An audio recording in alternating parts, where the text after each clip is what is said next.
I want people to see what you see right now. I don't want them to know what happened to me alone over those 3 or 4 years. I'm telling veterans my story now. I think a lot of young people have gotten to believe the BS that's out there. If you think about this message being proliferated again and again and again, you start to believe it yourself. We want to extend a heartfelt thank you to our listeners. Because of your incredible support, We're Out of Time has reached #1 on Apple's mental health podcast chart, #2 on the health and fitness chart, and number 26 overall. We couldn't have done this without you. Thank you for being part of this journey with us. If someone has a problem with substance use disorder, please call One Call Placement. That's 888-831-1581. And if we can't help you, we'll make a referral to someone who can. Please, we're out of time. Today I'm joined by Kevin Schmiegel, founder of ZeroMils, an organization focused on supporting veterans addressing critical issues like homelessness and access to resources. Kevin, thanks for being here today. Thank you for having me. Appreciate it, Rich. It's my pleasure, man. Tell us a bit about your background and what led you to start ZeroMils. Well, I go back to the time I was a Marine. I grew up in a big Catholic family. My dad was a Marine. My mom was always called to serve too. She really, as much as my dad taught me the value of service, she did too. So I got a scholarship to a small Jesuit university in Massachusetts called the College of the Holy Cross, and got my commission in the United States Marine Corps in 1989. And I served from 1989, from the first Gulf War all the way through the wars in Iraq and Afghanistan. I served 20 years as a United States Marine and retired in 2009. I deployed to more than 50 countries in Europe, Africa, and the Middle East, spent 1,000 nights away from my kids, and I found purpose. I found my tribe. Let me ask you, what does that feel like to be away from your children for so long? It's hard, but they also understood the same fundamental principle that my parents taught me, that service is important and that we are all called to serve in different ways. So I think for them, it was just as much of a sacrifice. And listen, it's easy for the service member when they are deployed, because they are on a mission and they're focused on that mission. I think a lot of times people don't understand that the family serves too. The military spouses, the kids that are left back in the States or all over the world. And if their husbands or spouses or fathers and mothers deploy, they're the ones that are sacrificing too. Yeah, especially when they're young. How old were the kids when you were in Iraq? From the time they were born in 1995 to the time I retired in 2009, my oldest was 14, then 13, and the youngest one was 9. So I always tell people that my oldest son, who moved 6 times in 11 years, part of the reason I retired from the military in 2009 was the realization that he would be starting high school. It wasn't like I wanted to leave the Marine Corps. I felt like it was more important, given all the things that my 3 sons went through, to give them an opportunity to be stable as they entered high school. So that was the biggest reason I left the Marine Corps in 2009. And why you never gave it up, because you still love it. And that's why you're of service all the time. Oh, and that's why I continue to serve. When I left the military in 2009, I had a very high-level job. I was the chief of staff at the U.S. Chamber of Commerce in Washington, D.C. I did that for 2 years. And just like I was an aide-de-camp for a 4-star general who was the NATO and U.S. European commander, and I worked on the peace process in the Middle East when he was the special envoy under Bush, I had this very high-level job for 2 years where I traveled around the country, around the world, met with Fortune 500 CEOs. And when I was asked what I wanted to do next by Tom Donahue, who was the president of the chamber, I wanted to find my way back to service. And I saw this problem that existed. When I was in the Marine Corps, a lot of young people who I spoke to about their transition shared with me that they didn't know what they wanted to do next. When I was the chief of staff of the chamber meeting with these CEOs, they would say they loved to hire veterans. In 2011, so 2 years after I transitioned, when Tom Donahue asked that question, I put those two things together. Isn't that amazing though? That's a God shot. Right. Right? I mean, you're in the Chamber of Commerce, so you're surrounded by business and you're hearing all this stuff. And you just came from a place where you know that veterans are transitioning and having a difficult time, and you saw that need and you're filling it. Right. And not only that, at the time in 2011, unemployment for veterans was 10% nationally. For veterans under the age of 24, it was 30%. And here we are in the middle of the wars in Iraq and Afghanistan, and we have young men and women coming back not knowing what they were going to do next, and employers who needed the talent not hiring them. Well, that one thing led to the next. I ran 2 other national nonprofits, and then about 3.5 years ago, I saw a problem that I thought needed to be addressed too. Much like when I started hiring our heroes in 2011, we created a military-friendly movement. If you fast forward to 2022, unemployment for veterans is at an all-time low. There's a massive skills gap in America, 10.5 million unfilled jobs, but people are still talking about veterans as if they're broken and they're not providing value in the workforce, when the truth is veteran unemployment has been lower than civilian unemployment for the last 10 years. So what I saw were a confluence of nonprofits across the country painting this narrative, a broken veteran narrative, when I recognize there are challenges. So why are they doing that? Just to raise money for their nonprofit? Oh, absolutely. Like, sympathy and pity sells.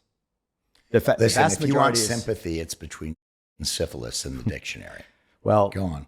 The truth is a vast majority of us are thriving as a result of our service and not in spite of it. So we saw this problem, the broken veteran narrative, and it's influencing young people right now. The propensity for young people to serve in our military is at an all-time low. In the history of the all-volunteer force, at 9%.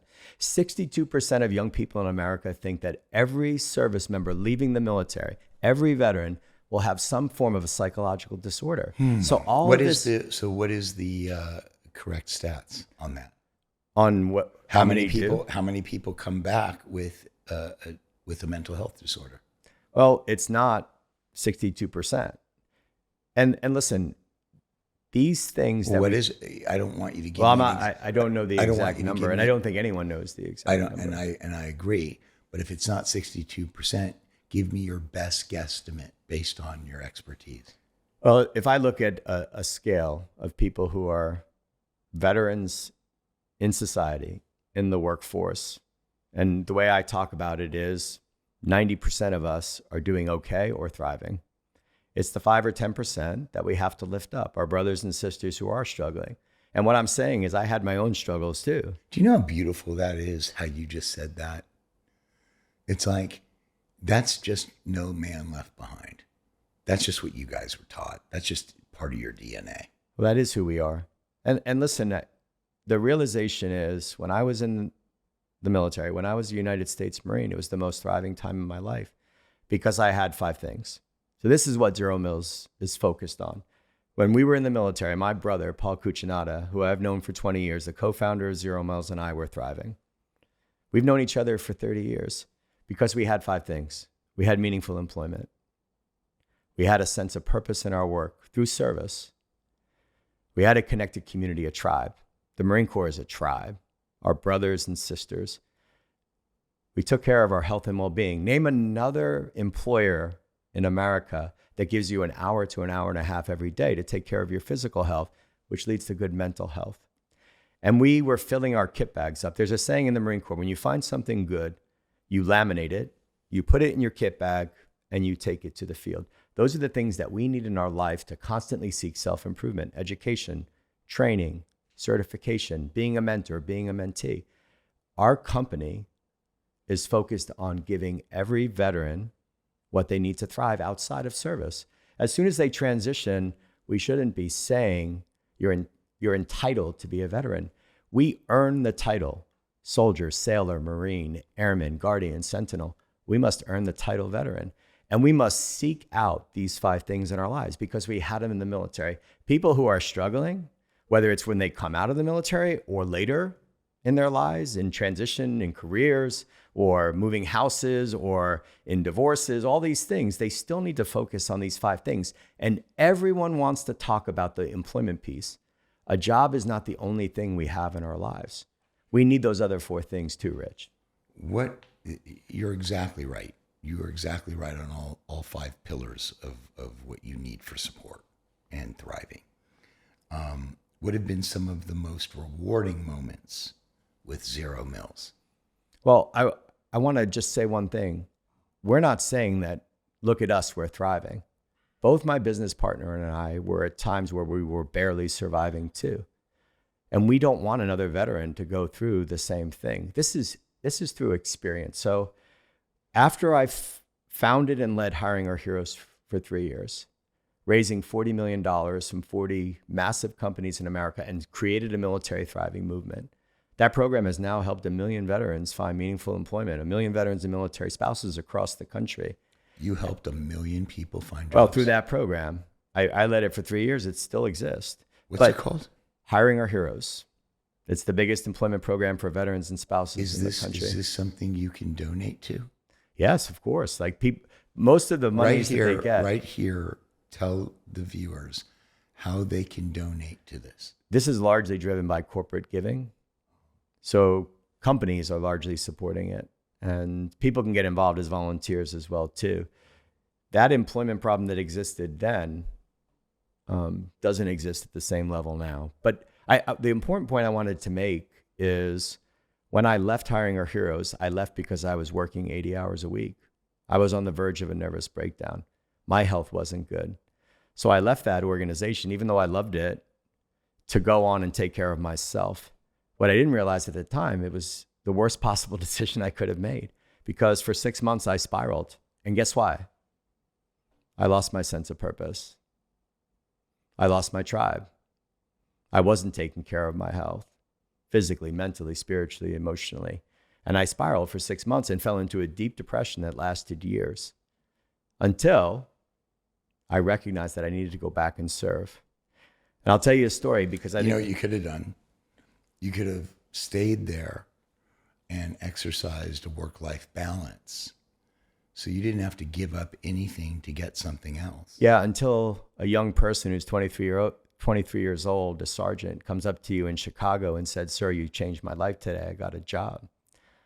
When someone does that, they don't realize they change your life too. So you're driven by something that is inescapable. You're driven by that change that you're making. And yeah, you have to realize the signs. So I coach young leaders who are nonprofit leaders, amazing veterans and military spouses across the country. And I tell them the same thing. You're no good to anyone if you don't take care of yourself to make the change that you want to make. What's the single biggest barrier vets face when transitioning from combat to career? I think the biggest challenge they face is not believing in themselves the way they should. The fact is, if you look back to 2011, when unemployment was 10%, it's only 3% now. The skills gap in 2011 was 3.5 million jobs in America. It's 10.5 million. Veterans, transitioning service members who are leaving the battlefield are the most equipped to serve in this workforce. They're the best employees. They're the best business owners.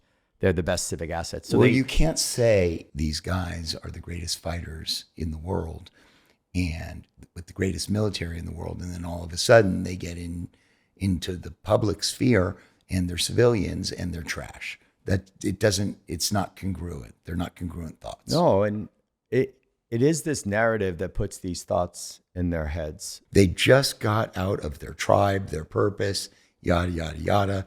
They've got the best time of their lives. Okay. They shouldn't have low self-esteem when they're walking into the public sector. Okay. The private sector. What's going on here? Well, if you think about what military-friendly employers say, it's almost as if they're implying they're doing you a favor by giving you a job. If you think about... I'm talking about the individual service person. Right. Why would he feel... It creates these perceptions in their own mind that they're not worthy of these opportunities. It puts them in a position where this is pervasive. They hear over and over again in the public's eye that they are broken, that they are challenged, that they are unemployed at higher rates than the civilians, when it's not true. So I see the same look on their faces as I did in 2011 when they were coming in and unemployment was 10%, and they did have something to worry about because there was a stigma. All of that is gone. So what I say to them is don't settle. If an employer says they're military friendly, say, what does that mean? What are you doing to help me thrive? Not just in the workplace, but in society. What are you doing to work with other nonprofits that give me a sense of purpose through service, allow me to connect with my tribe, take care of my health, fill my kit bag up with those things I need to constantly seek self-improvement? Employers can invest in that. And you know what? There are 45,000 military and veteran connected nonprofits in this country. A vast majority of them are saying veterans are broken. So what I'm encouraging them to do is invest in strategies that actually make them money. But give me an example. What would that look like for me? I want to listen. I'm all about supporting my employees. Okay, my business isn't a business. Okay, it's a people. Right. Okay. Well, I have 5 employees, and we're thriving. You're thriving because we have these 5 things. Okay, but you have those 5 things as an officer. No, I have those 5 things as the CEO of ZeroMils, and then my 4 employees have the same things. Because you were an officer in the military. No, because I've created a culture where all of my employees and myself have a sense of purpose, have a tribe, are connected to a community. We're taking care of our health, and we're filling our kit bags up with education, training, certification, and being mentors or being mentees. I think all of this is fantastic. What I'm trying to get to is clarity, because clarity is power, right? If we want to change the perception of how people are looked at in the hiring sphere, let's figure out exactly what these what the veterans need to thrive and what the employers need to do in order to do that. Because I'm not saying, I was lazy with my words. It sounds like a pain in the ass. But a lot of things in life sound like a pain in the ass, and then they're critical, and you get blessing upon blessing upon blessing for doing it. Right. And I'm thinking that this is one of those things. Right. So for an employer to adopt this culture, they bring in a veteran into their company. So typically inside a company, you have an affinity group. So veterans that are connected in the company. So it's basically what's going on here is a lot of these companies will hire veterans and then have them be goodwill ambassadors for the company. Right. They're just giving them opportunities by funding a nonprofit that allows them to volunteer in the community at a school, to be a coach, a soldier coach. That's fantastic. To take care of their health with an organization like Team Red, White, and Blue, to do disaster relief operations with Team Rubicon. This sounds exactly like the kind of program I'd be running. Right. And if they do that, if they invest in that strategy and they shout it from the rooftops that they're doing for the veterans, they're going to attract them and keep them. So they lower recruiting and retention costs, and they drive consumer behaviors too. All right. What's the most overlooked skill veterans bring to civilian companies? I think it's leadership, 100% leadership. They learn how to manage complex organizations, and they have incredible technical skills that the military invests in. But the truth is leadership and management. Do you know what my experience is as an employer employing these guys? Self-starters. Entrepreneurs. They're self-starters. They don't need to be told, okay? They do whatever is necessary, even if it's not in their job description, without complaint, like it was there. Of course I was going to pick that up.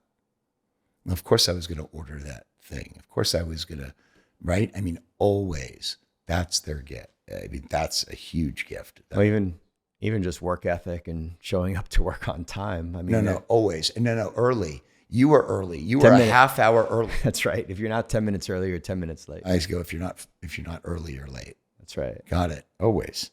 Even the homeless encampments that veterans are in are different than other encampments because they're buttoned up. They're like a military locker. Have you ever noticed that? Yeah, they're orderly. Yeah, they sure are. All right.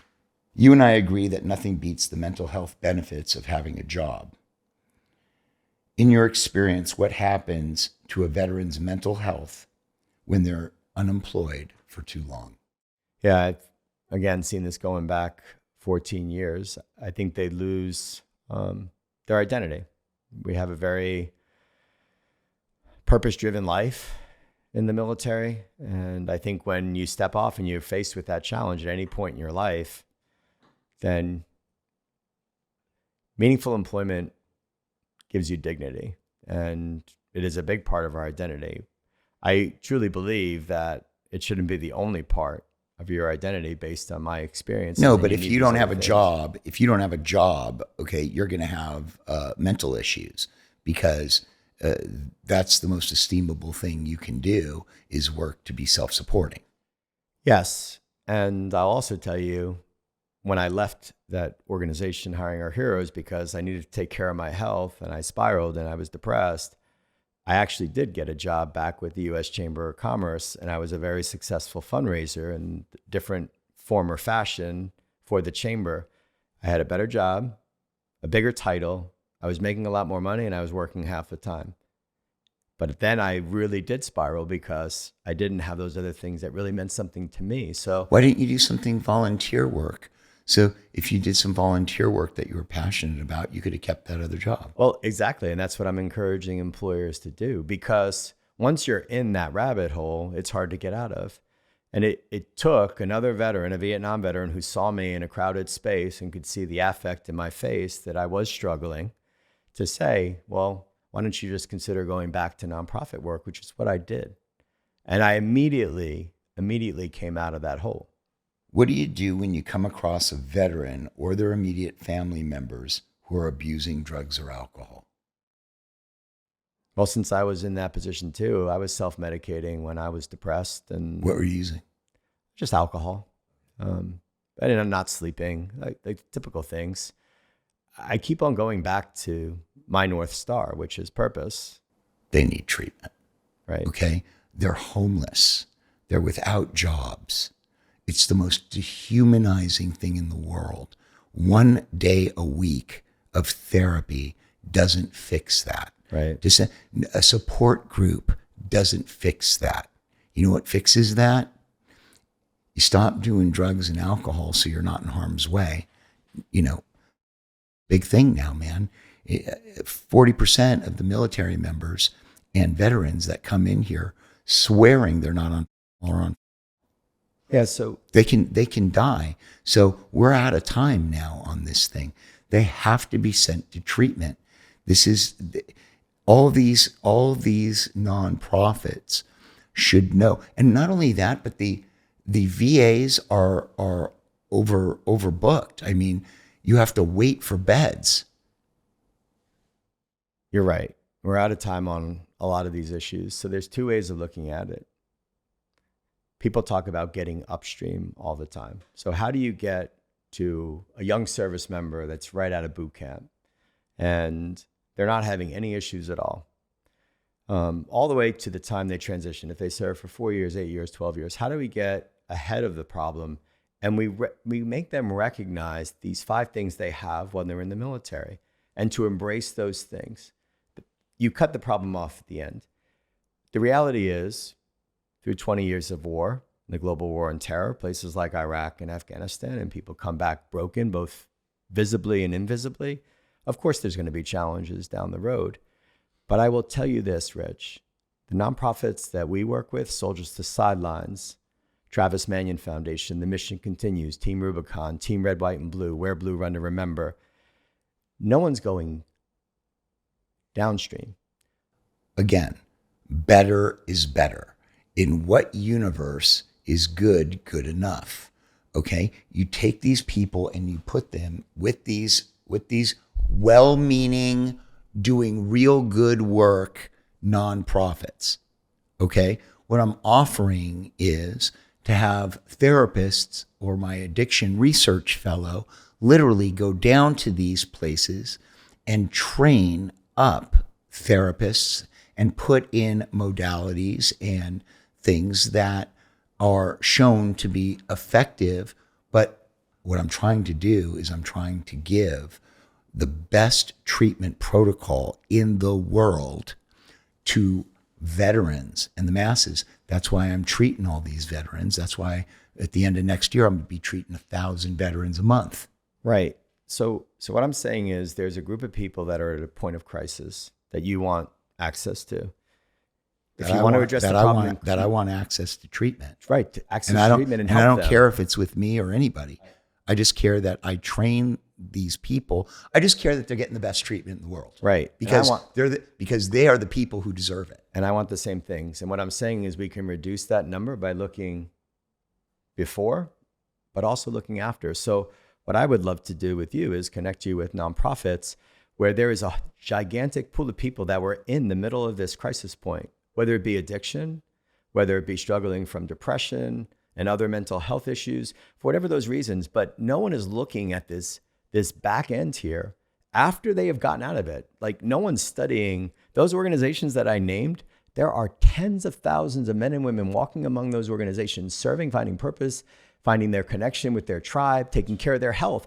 No one's asking them when they were in this pit of despair, what it was that got them out of it. Everyone's studying the point of crisis or saying we need to get ahead of it, when the answer lies in me. The answer lies in people like me that were in that state and found their purpose again, found their tribe again, took care of their health. Through the 5 pillars. Right. And through the 5 pillars, which all of these organizations that I mentioned are not testifying before Congress, are not speaking publicly because they're busy showing veterans what they need to thrive. All I'm saying is I want to address the same thing you want to address, but no one's looking at what got us through this, rather than how can we identify on the front end how to take care of it. Okay. The problem that you're having, it just hit me, and I know I'm slow. Okay. But the problem you're having is the narrative that all veterans are broken, right, is being perpetuated by nonprofits generating, who need to generate money for their nonprofits, or businesses that need, hold on. You, on the other hand, are creating a true message, which is we're not broken, we're actually thriving. Only 5 to 10% of us are actually struggling, and this is speed bump. It ain't a death sentence, so we can get past this thing. Okay, is that? That's exactly right. And I want to shine a spotlight. But I just want to tell you, it's like on the internet, right?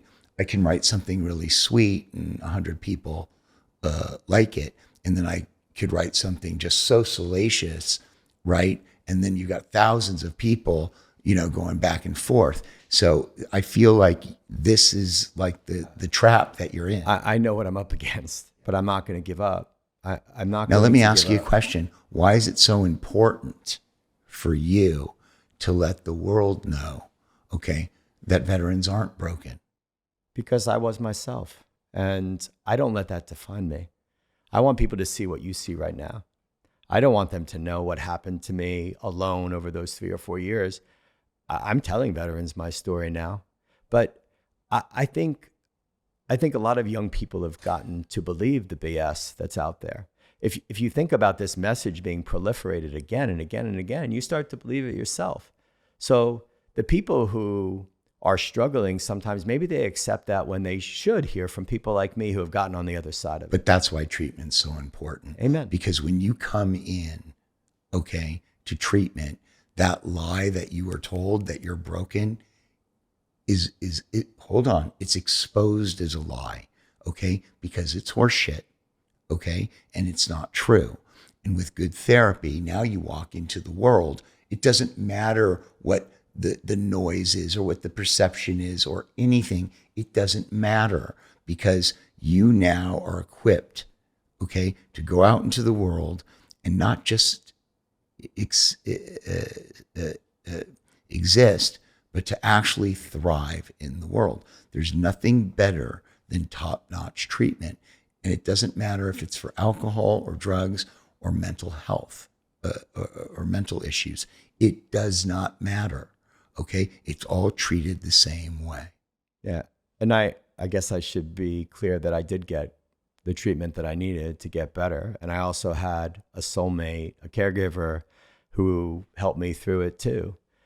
And you had a built-in reason, though, to be successful and to pull out of it and everything, because you have 5 kids. So it wasn't like you had a wife and you're the dad. So, you're a Marine, pull your boots up. Let's get this thing handled. I'm the dad now. I just don't want people to think that I'm saying this is easy. I'm not saying it isn't easy, and I'm not discounting challenges that people have. What I'm trying to do is find the balance and get people to see that we are veterans, we served, and we are thriving as a result of our service and not in spite of it. The reality is that message is not being said enough. Everyone's focused on the broken side. And I think we just have to do a better job of finding balance in the conversation. And the truth is, my business partner, who I've known for 30 years, when he was barely surviving, I was thriving. When I was barely surviving, he was thriving. And we lifted each other up. Everyone sees these logos or pictures of a veteran being carried on another veteran's shoulder, or a service member carrying someone. I don't see the person on top as broken. I see the person on top as the person that's lifting the person who's holding them up. Because if we support one another in life, if we think about the strength that we get by taking care of other people that are barely surviving, right? Then we get strength from them. I don't see these things as separate. I see our community as the strongest, most courageous, most resilient community in the world. You got anything you're working on right now? What's next? Yeah, so we're really focused on coming to communities, regions of the country like Southern California, where you're doing incredible work, where there's all these organizations and disparate things going on, and creating the first military thriving region of the country by connecting all the dots. So all the government agencies, all the nonprofits, all the employers, all the people who want to not only solve the problems that people have, but shine a bright, shining light on how veterans and their families can contribute to the workplace and society in those regions. So our goal, our mission, is to create military thriving cultures and communities, environments that empower veterans, military spouses, and their families as catalysts of growth, as catalysts of change, as catalysts of impact at the local level. So where I want people to know is we're going to go to a place like Southern California, and we're going to bring this idea and get people to work together. The problem that we have is so many people are doing things on their own because they don't want to collaborate and they compete. That's really our focus, is where can we model a military thriving that's the hardest thing when you've got all the duplicity of all of these nonprofits and they compete instead of collaborate. That drives me nuts. This is the hardest thing I've ever done in my life, is trying to get people to work together to achieve a greater impact. It never happens because they're also self-interested. But you know what? It's so hard. I've done it before. You just create a win-win-win scenario. That's the only way, because the truth is people inherently, it's their baby though. It's right. Their baby. So they have this vision. They started this thing, and so to get their head around, no, 1 + 1 = 3 is just too much. Well, it's leaders like you who are embracing our community and reaching your arms out to us and asking us to be included. So one of the solutions in working here in Southern California is to work with you to shine a spotlight on all the nonprofits, and for you at the end of these sessions to encourage them to work together. So my approach is to connect with people like you who are outside of our ecosystem, just like you're trying to connect with us. If I had to describe my life's work, it's to bridge the civilian military divide, to create understanding and empathy versus sympathy and pity. Actually, I'm just pissed, quite frankly, that I'm not dealing with this at a greater level. Well, we're going to deal with it together at a greater level, because I can help you and you can help me. And that's what collaboration is. The only thing I care about, okay, is treating 1,000 veterans a month so that I can feel finally like I've done something. And you know what I want to do? I want those 1,000 veterans to be connected to the thousands and thousands more here that are thriving, so we continue to lift them up. Well, here's what I propose. Okay. I think now that I've heard this, what I've learned on this show is that we need to be able to work in concert. A treatment center has to work with someone like you to make certain that there is a job waiting, or interview or interviews waiting right when you walk out, so that there's no dead time. Because when you walk out of treatment, if you don't know where you're supposed to be, you're in a bad neighborhood. So I want you out. I want you immediately into a jobs seeking program if you don't have one set up. Do you guys ever get from treatment centers who are treating veterans, do they ever get sent to you to place? They get sent to all the organizations we work with, is the point I'm making. We are an integrator and a collaborator. So we work with hundreds of nonprofits nationally and locally. So what I would love to talk about is, how do you connect people from treatment to meaningful employment and to the other things that these nonprofits provide that the employers aren't providing?